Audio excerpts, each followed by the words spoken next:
ప్రభు, చెప్పు చిత్రగుప్త. మనం భూలోకానికి వచ్చిన కారణం ఏమిటి? చిత్రగుప్త, భూలోకంలో ఈరోజు ఒకనికి మృత్యుగండం ఉంది, తీసుకెళ్ళడానికి వచ్చా. ఎవరు ప్రభు అతను? అదిగో చూడు.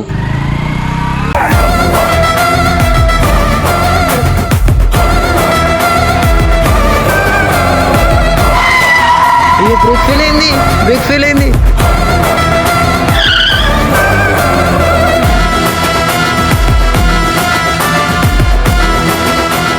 పాశాన్ని మించిన శక్తి. నాకు కూడా ఆశ్చర్యంగానే ఉంది గుప్తా, యమపాశాన్ని మించిన శక్తి ఉందా అని. పరిష్కారం ఏంది ప్రభు? పాశాన్ని మించిన ఆ శక్తి ఏదో నా దివ్య దృష్టితో చూస్తా నాకు గుప్తా.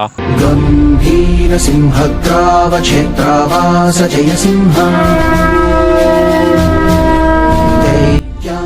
ఏమైంది ప్రభు? అతన్ని కాపాడుతుంది మన గణనాథుడే గుప్తా. ఎలా ప్రభు? అతను కట్టుకున్న గణనాథుడి దీక్షా కంకణమే అతన్ని రక్షణ కవచంలా కాపాడుతుంది.